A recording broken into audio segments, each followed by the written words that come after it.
Let me ask you something, gently, before we begin. When you stand up from your chair after sitting for a while, does the room seem to tilt or go gray for a moment, even though you take your blood pressure pills exactly as you were told? At the end of the day, do your ankles and the tops of your feet look puffy, leaving a little dent when you press them with your finger? And through it all, is there a tiredness that never quite lifts, a heaviness that no amount of rest seems to cure? If you felt any of this, I want you to hear two things from me right away. First, you are not imagining it, and you are not complaining over nothing. And second, this is the part almost no one explains clearly, so please stay with me, because what most people discover far too late is exactly what I want to share with you now, while it can still make a real difference. I have spent the better part of my life studying the heart, the pressure inside our blood vessels, and the long, quiet journey blood takes from the chest all the way down to the feet and back again. And in all those years, the conversation I've had most often is this one. A good, careful person comes to me and says, I take my medication every single day, just like the doctor said. So why do I still feel dizzy? Why am I so tired? Why are my legs swelling up? They say it with a kind of guilt, as if they must be doing something wrong. And almost every time, the truth is the opposite. They are doing what they were told. What they were never told is everything that surrounds the pill, the dose, the timing, the way the body changes with age, and the small daily habits that decide whether that medicine helps you live well or quietly makes you feel worse. So let me walk you through it, the way I'd explain it to my own mother or father, slowly and honestly. I want to begin by honoring how confusing this all feels, because that confusion is itself part of the harm. You did the responsible thing. You went to the doctor, you accepted that your pressure was high, you filled the prescription, and you take it faithfully, perhaps with a glass of water every morning like clockwork. You were promised that this would protect your heart, your brain, and your kidneys. And it's true, controlling high blood pressure is one of the most powerful things you can do for a long and independent life. So when you still feel unwell, a quiet voice starts to whisper that maybe the problem is you. Maybe you're just getting old. Maybe you should stop complaining. I want to silence that voice today because it is wrong and because it keeps good people from getting the small adjustments that would give them their lives back. Feeling dizzy, exhausted, or swollen while on treatment is not a personal failing, and it is not something you simply have to accept. It is information, and information, in the right hands, becomes relief. Let's start with the most frightening of the three, that wave of dizziness when you stand. Picture your blood pressure as the gentle, steady push that keeps blood flowing uphill against gravity, all the way up to your brain. When you're lying down or sitting, that's an easy job. But the moment you stand, gravity suddenly pulls a large amount of blood down into your legs, and your body has to react in a heartbeat, literally, to keep enough blood reaching your head. In a younger body, this adjustment happens so fast you never notice it. But as we age, that reflex slows down. And here is the part that matters. Many blood pressure medications, by design, relax your vessels or slow your heart. That is wonderful when you're sitting still with high pressure.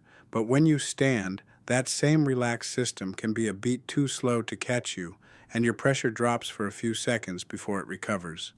We call this orthostatic hypotension, pressure that falls too far, too fast, when you change position. The room swims, you grab the counter, and for a frightening moment you feel you might fall. This is not just an inconvenience. Falls are one of the great dangers of later life, and dizziness like this is one of their most common causes. So when someone tells me they feel faint on standing, I never wave it away. I ask whether the medication or its dose or its timing might be pushing the pressure down a little too hard for their body as it is today. Now to the tiredness, that deep fatigue that so many people quietly blame on themselves, thinking they've simply gotten old and lazy. Often it is nothing of the kind. Think about it plainly. Blood pressure medicine lowers blood pressure. That is its whole purpose, and usually it's exactly what we want. But pressure can be lowered a little too much, especially as your weight, your kidneys, your appetite, and your other medicines change over the months and years. When your pressure runs too low, Your brain and muscles receive blood a touch more sluggishly, and the result is a foggy, drained, heavy feeling that follows you all day. There's more.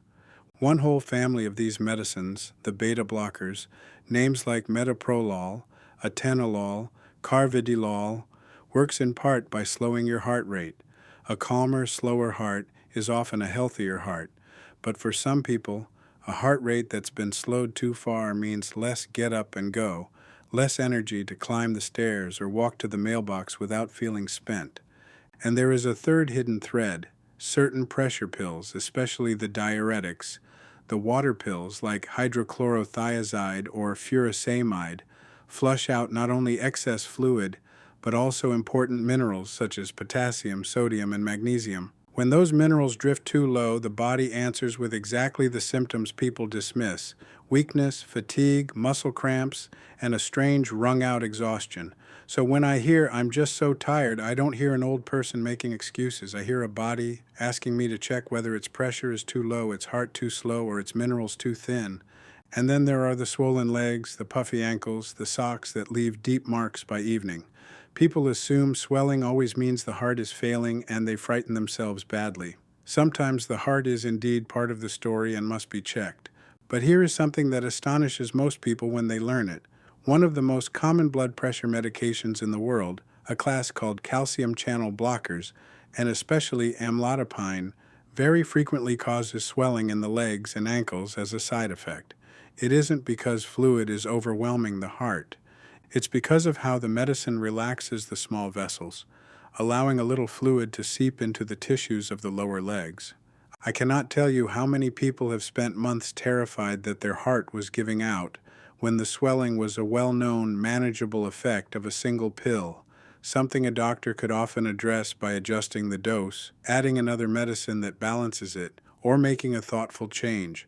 Of course, swelling can also come from weakened vein circulation in the legs, from sitting too long, from too much salt, or from other conditions, which is exactly why it deserves a real look rather than a guess. But the point I want to burn into your memory is this: swollen legs in someone on blood pressure medicine are very often a clue about the medicine, not a sentence about the heart.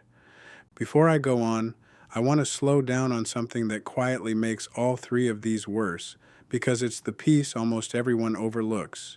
Your body is not the same body it was when your medication was first prescribed. Maybe that was 2 years ago, maybe 10.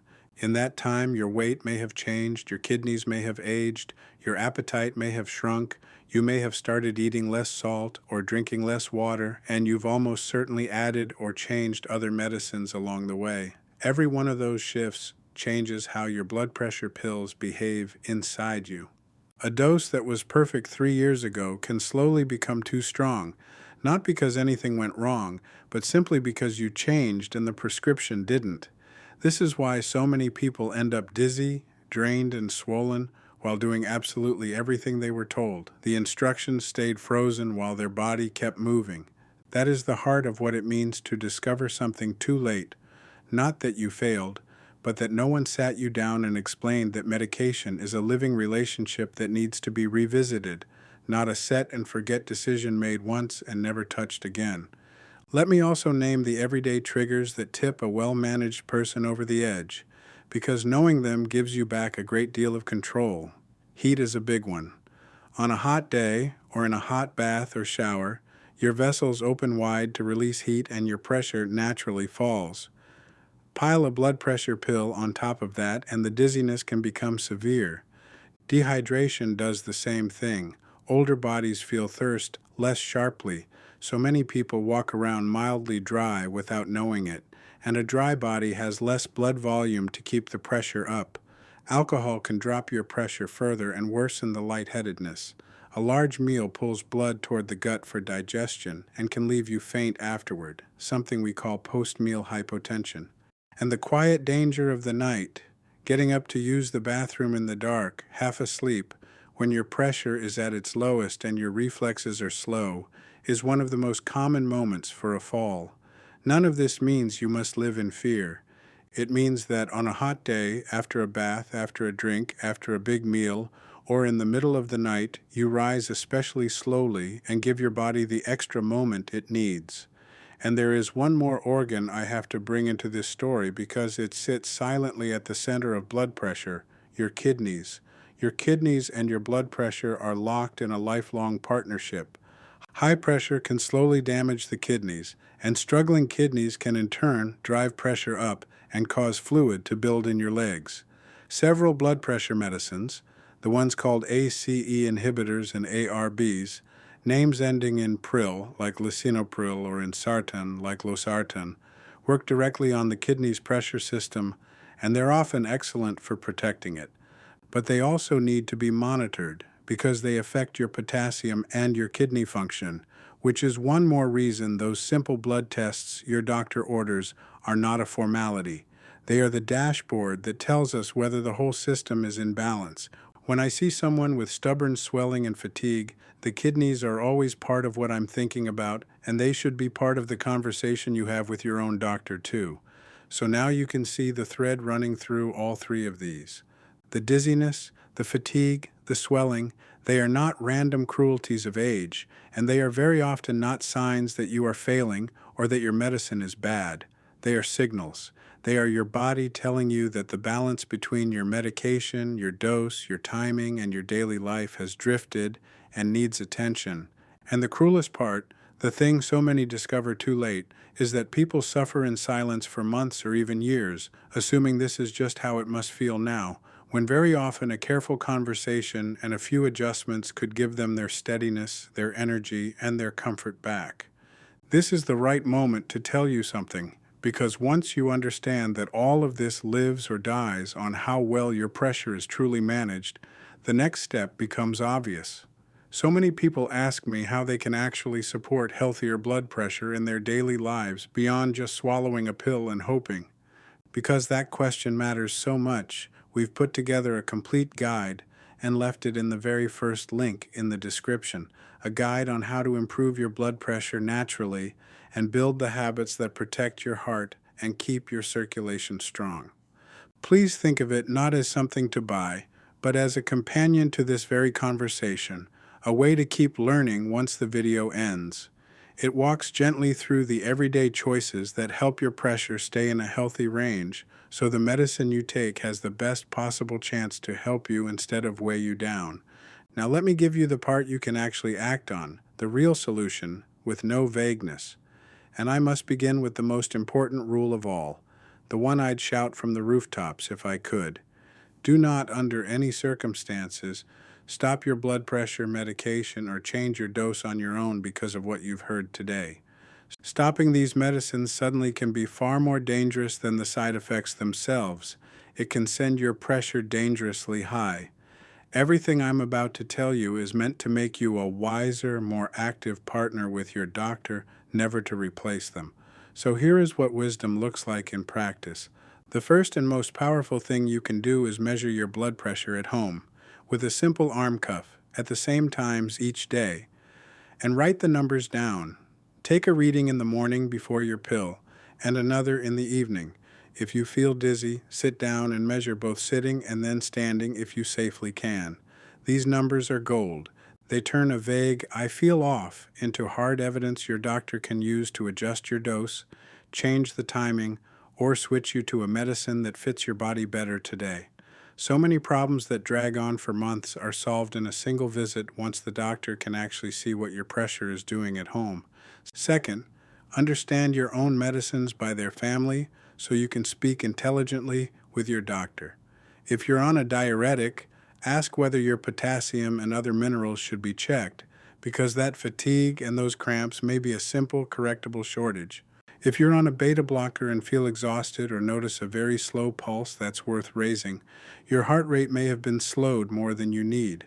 If your ankles are swelling and you take amlodipine or another calcium channel blocker, mention it plainly. This is a known effect with known solutions. And if you feel lightheaded on standing, tell your doctor exactly when it happens, because the timing of your dose can often be shifted to soften that drop. You don't need a medical degree for any of this. You just need to know which family your pill belongs to and what to watch for. There's another quiet danger I want to name here, one that grows with every year and every new prescription: the sheer number of pills many older adults end up taking. We call it polypharmacy, and it simply means being on many medicines at once. Perhaps something for pressure, something for cholesterol, something for sleep, something for pain, something for the bladder or the prostate or the mood. Each one may be perfectly reasonable on its own, but medicines interact, and several of them can lower blood pressure or cause drowsiness as a side effect you'd never suspect. A pill for the prostate, certain antidepressants, some pain and sleep medicines, stacked on top of your blood pressure treatment. They can deepen the dizziness and the fatigue far more than any single drug would alone. This is why I urge everyone to do one simple, powerful thing. Gather every medication and supplement you take, including the over-the-counter ones, and bring the whole collection, or a complete written list, to your doctor or pharmacist and ask them to review it all together, looking for anything that could be working against you. A good medication review once in a while is one of the most underused tools in all of medicine, and it costs nothing but a little honesty and effort. Third, there are the daily habits, and these are not small. To protect yourself from the dizziness, learn to rise in stages. When you get out of bed or up from a chair, pause, sit on the edge for a few moments, let your body catch up, then stand slowly.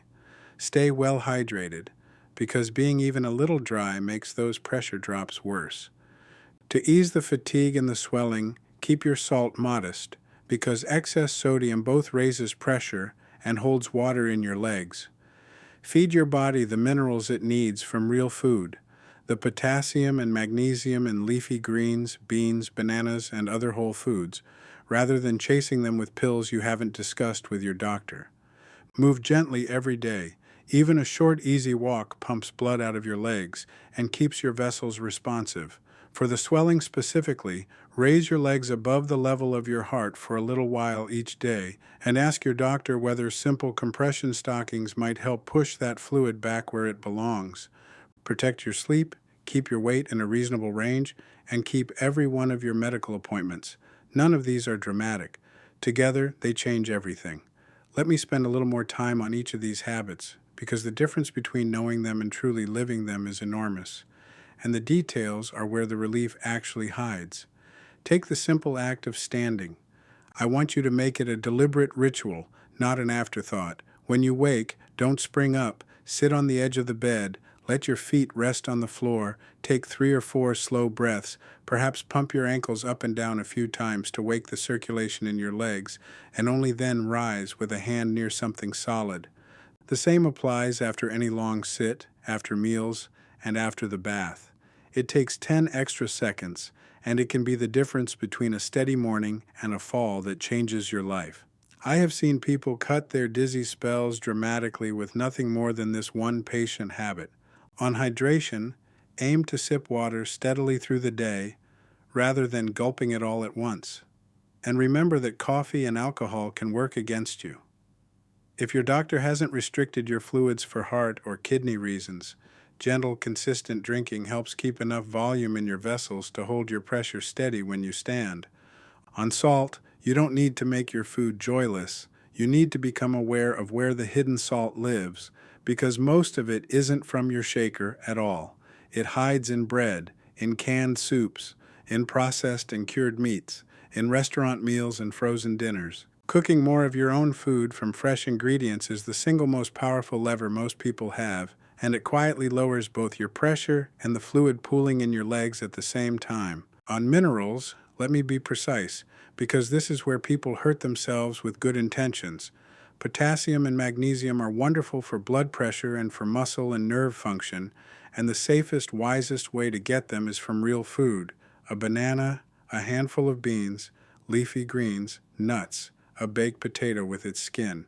But please do not rush out and buy high-dose potassium supplements on your own, because if you take certain blood pressure medicines, especially the Pril and Sartan families, your body may already be holding extra potassium, and too much can be just as dangerous as too little.